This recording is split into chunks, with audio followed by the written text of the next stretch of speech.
Gotham Knights. Gotham Knights. Huh. How to start this? Well, I guess I could start at the beginning.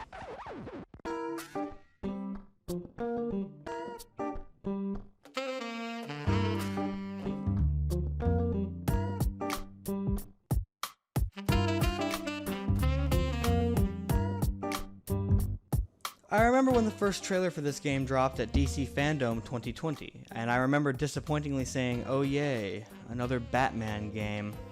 But then my eyes perked up when I saw that they had something different in store. The idea of a game about Batman's legacy characters is a fantastic one, and I suppose that's the first commendation I'll have to offer the studio in this video. A co-op experience is something I always craved whenever I played the Arkham series, especially with the introduction of dual team combat in Arkham Knight. So yeah, the idea was great. But now the game is out, and the execution is pretty sloppy. In fact, if there's one word I've been using over and over when it comes to Gotham Knights, it's been the word clunky. The word clunky keeps coming out of my mouth as I experience everything this game has to offer. Clunky. But let's back it up a bit. Before I rip this game to shreds and break down what doesn't work, I'd like to do three things. Firstly, I'd like to preface that in this video, I'm going to be comparing Gotham Knights to other superhero video games, specifically Arkham Origins and Arkham Knight. The PS4 Spider-Man franchise will come up every now and then. And before anybody heads down to the comments to say that these games have different intentions, that they're different companies, or say that I'm comparing apples to oranges, I'm gonna go ahead and stop it there. These games are all extremely comparable. They're superhero action games, set in an open world produced by a massive AAA studio that can all be played start to finish in a single-player format. However, Gotham Knights has several years of technological advancements to take advantage of under its belt. I truly don't think there are things that are more suitable for comparison. I'm not comparing apples to oranges here. It's more like comparing Granny Smith apples to Fiji apples. The second thing I'd like to do before analyzing my problems with Gotham Knights is go ahead and say that my opinions on this matter are not objective. I'm not being paid for this, I am not a professional gamer, and lastly, I'm not ever going to tell anyone what to think. I'm just breaking down why this game bugged the hell out of me. If you played Gotham Knights and you thoroughly enjoyed it, then that's great. Hell, I'm even a little jealous of you. And lastly, before I break down all the things in this game that didn't work for me, I'd like to pick apart the numerous things that did.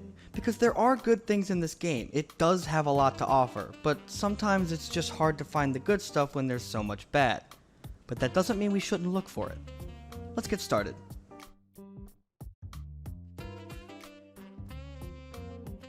To start off, Gotham Knights looks gorgeous. The game chooses a more realistic style of graphics as opposed to Arkham Knight's gritty, rain-soaked filter, but both styles work well for both games. The city in Gotham Knights is breathtaking at times. The neon fog that rolls over the high-rises is really nice to look at, and the characters stand out against the buildings and city streets.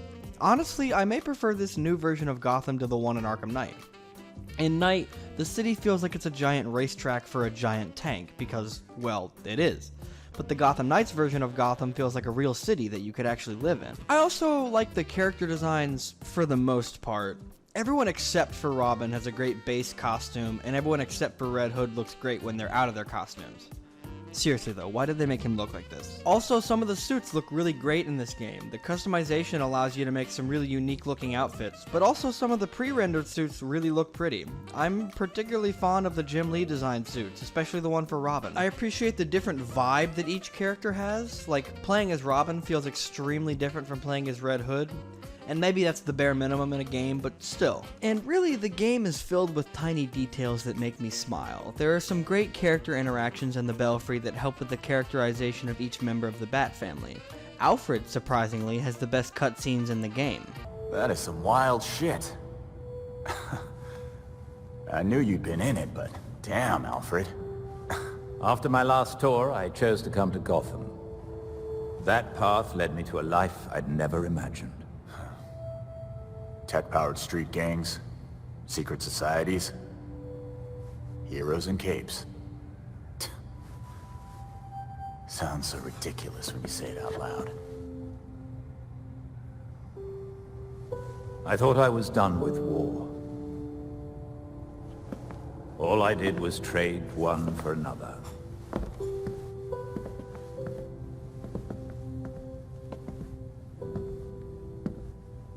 The combatants change, the battlefronts shift,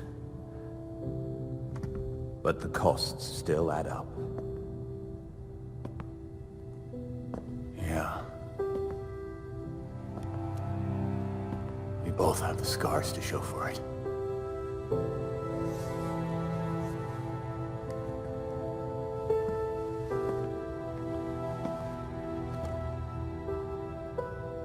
Bruce blamed himself for your death, and for the darkness that followed.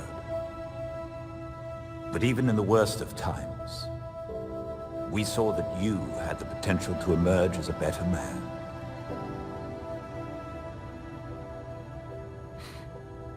Some days I barely feel human. Let alone a better man. He believed in you, and was proud of how far you'd come.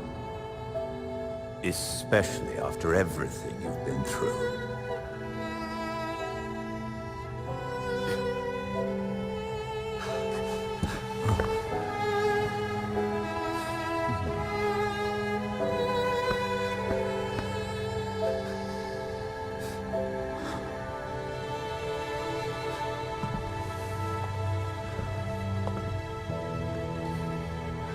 Alfred fills his usual role of the father figure for these lost, damaged souls, and a lot of the scenes between him and the Bat family are very touching, like the one I just showed. Another tiny detail that works really well is the email feature. The ability for each hero to check their email is a cool idea, and some of the biggest names in the DC universe pop up every now and then. I really enjoyed the differences between Clark Kent's email to Jason and his email to Dick.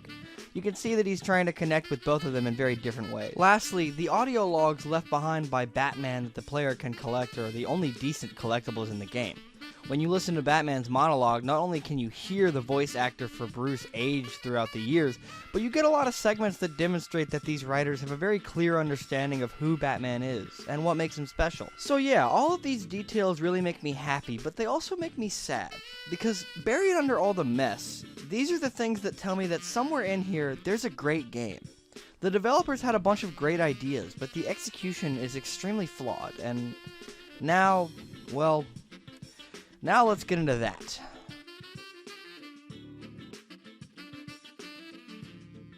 And now that we've broken down all the good in Gotham Knights, I want to get into the weeds and examine the many things that make the game feel so damn clunky. Because there are many things. It's a game that feels like no mechanic was properly thought out. Everything feels like they got halfway done with making something great, and then halfway through they were like, okay, stop there, that'll be enough for now. And then they never came back to it. For example, one of my biggest problems with the game is the way health works. Each time you go out on patrol, you're granted 7 or so health packs to use that night. If you take damage, you use a health pack to fill your health bar back up, obviously. But enemies very rarely drop these health packs, so you have a very finite amount of health for any given night you choose to patrol. In my experience, I think enemies begin to drop health packs a bit more frequently depending on how far you are into the game, but that makes the early hours of this game an incredibly difficult, almost unfair experience. For example, early on in the game I was on my way to a Harley Quinn mission. I was playing on hard. On the way there I came across a crime in progress and figured, hey, why not? Let's beat some baddies. But that crime in progress, for whatever reason, kicked my ass. I used all 7 of my health packs, but I got it done. I was ignorant to the fact that I wouldn't be getting any more health packs that night, so I continued on to the Harley Quinn mission. That mission has to be one of the worst experiences I've ever had with gaming. Since I was playing on hard, and since the combat is so poorly designed, more on this later, I kept dying. But whenever I respawned, I still had no health packs. So it almost felt like I was playing fucking Dark Souls, just dying over and over again until I managed to luck into a good outcome. Eventually I finished the mission, but it taught me a lesson. You simply are not allowed to do side content on the way to the main story unless you're absolutely perfect at the game and can take no damage at all. But that in and of itself is impossible because the combat is just so fucking bad. I think of the many superhero games I've played in my life, this may have the worst combat of any of them, and I've played Marvel's Avengers. It's just so slow and poorly optimized. Every combat encounter is not fun. Combat in a superhero game should be fun, right? It should be a thing you look forward to, like in the Arkham series or Spider-Man. The combat is fast, engaging, and over quickly. In Gotham Knights, the combat is the fucking opposite. It's slow, boring, and takes fucking forever. Allow me to break this down. There are numerous ways by which combat can be defined. One of these ways is by letting the player lead, and another is by letting the enemies lead.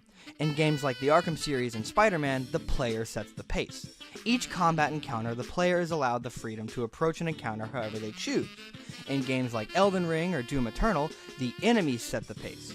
The player is thrown into an arena and the game's AI forces the player to react. The problem with Gotham Knights is that the enemies set the pace of the fight, but God Almighty is at a slow fucking pace. There's only really one way to react. You dodge. You dodge, and you dodge, and you dodge, and it's all you do. There is no counter button, which at first didn't bother me, but as I found myself getting deeper and deeper into the game, I realized that a counter button is something this game could have really used. A simple button press and a counter animation would have worked fantastically for this system. Instead, we're left with an awkward evade system, which often leads to the player evading one attack only to find themselves directly facing another one. So really, you're just pressing the fucking evade button over and over again, just dodging endlessly, flipping like a fucking madman. Hell, they could have even kept the dodge system if they wanted to, but adding a counter button on top of that would have given the player more options, changed the pace of the combat, and created a sense of depth that this combat system so desperately lacks. When you can get a hit in, it's slow and feels extremely weighted. The only character that this works for would be Red Hood, as he serves as the team's tank. But he doesn't even have any effective attacks that don't involve his projectiles, so forget about that. And there's no real combos anyway. I mean, sure, there's different animations, but it's all accessed with the same button press, just hitting square or X, over and over again. So there's no real incentive to be good at the combat. There's no incentive to learn the ins and outs of the system. The only thing a player is working towards in the combat is for it to be finally over so that they can catch a fucking break. This game's combat does achieve one thing though. It makes me appreciate Arkham's free flow system all the more. It's so simple, so effortless. Each button has one function and they can be mixed and matched to create a flowing, almost dance-like experience. Perhaps the desire to change the combat system of Gotham Knights came from the desire to not mimic Arkham's combat. But come on, man, if it works, then it fucking works. There's no shame in mimicking what works. Spider-Man mimics Arkham's combat, but adds its own unique spin on it, and it makes the game all the more enjoyable. Hell, everyone had their own version of free flow at one point. You gonna tell me that Middle-earth needed it? Or Mad Max? No! But they used it, and it worked. They fell in line with the main goal of making the player feel like they were in charge. In Gotham Knights, I do not feel in charge. I'm not even having fun. And, as the enemies level up with the player, combat gets longer. And in this game, longer combat means a more boring, tedious experience. Because the difficulty settings don't change anything but percentages. If you're playing on hard mode, which I was at first, the only difference is that enemies just have more health. So you just have to hit them more. It doesn't change quantity of enemies, it doesn't give them new moves to learn how to counter, it simply makes them tougher. My least favorite type of difficulty setting is the kind that just adjusts percentages and nothing else. This is honestly one of the only games in recent memory where I've had more fun playing on the easiest difficulty as compared to the hardest. These enemy levels and scaling percentages exemplify a broader issue with RPG mechanics in the game, chief of which being the currencies that drop after every combat encounter. There are like 10 different types of currencies in this game, and none of them make any damn sense. There's no tutorials on what they are, the game never stops to say, this is what this does, you simply get them whenever you defeat enemies, and you lose some of them whenever you fail a combat encounter. Look at this. Do you know what this means? I don't know what this means. They never tell us what any of these colorful items do. We know that all of them come together to craft gear, but the specifics of how they do that is lost in translation. Or rather, an attempt at translation was never even made.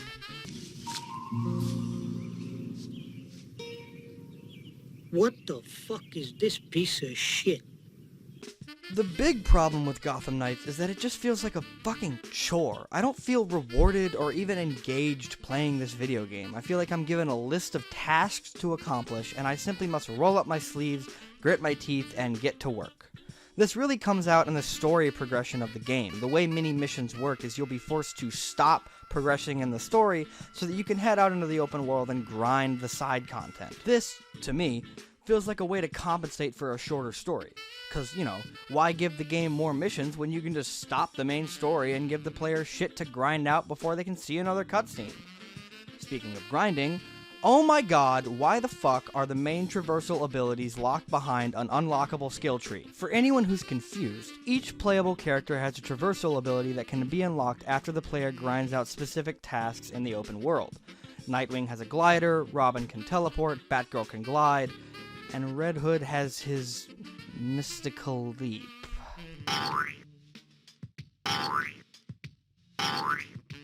And each character has to be grinded out. It's not like progression is shared between each hero. Yes, they level up together, but why don't the side missions count for anything? Does each hero have a fucking quota of people to beat up? Are they like cops? If Batgirl stops a mugging, why does that not count as a win for the rest of the team? I wouldn't be so annoyed if the tasks were different for each hero, but they're not. You have to defeat 3 mini-bosses each, complete the same training session 4 times, and complete 10 premeditated crimes for hero. It's worth noting that premeditated crimes don't just appear on the map. You have to first solve other random crimes to unlock premeditated crimes for the next night. So to grind out each hero's traversal ability, you need to do at minimum 2 hours per character. I still haven't unlocked Batgirl's glide ability just because I don't fucking feel like doing it. Imagine if in Arkham Knight you had to do some stupid shit like, I don't know, find 3 of the firefighters, do an AR challenge, and finish the Man-Bat side mission just to be able to glide with your cape. Because that's how it works here.